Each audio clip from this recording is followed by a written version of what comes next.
OFW Heroes. Tinatayang haba, 3 minuto kapag binasa ng may damdamin. Sa gitna ng init ng disyerto sa Middle East, abala si Aling Marites, isang kasambahay, sa kanyang araw-araw na trabaho. Sa kabila ng pagod, lagi siyang nakangiti habang pinapanood sa cellphone ang balita mula sa Pilipinas.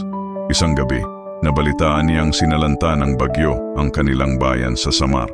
Lubog sa baha ang kanilang barangay at kabilang sa mga nasalanta ang pamilya niya. Saglit siyang natigilan, pero imbes na malugmok, agad siyang kumilos.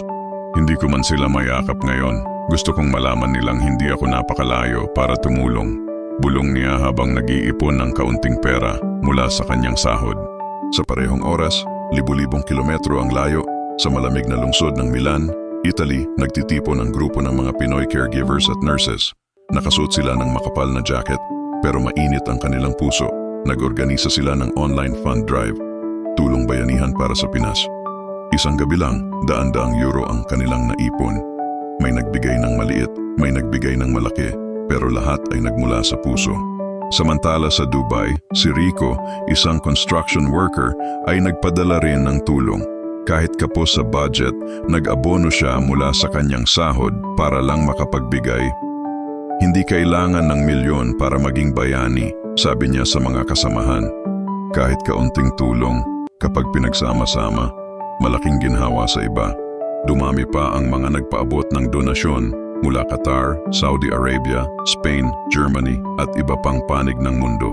Mga OFW na araw-araw nagsasakripisyo para sa pamilya, ngunit sa oras ng pangangailangan ng bayan, sila rin ang unang nag-aabot ng kamay. Ilang linggo ang lumipas, nakarating sa Pilipinas ang kanilang tulong.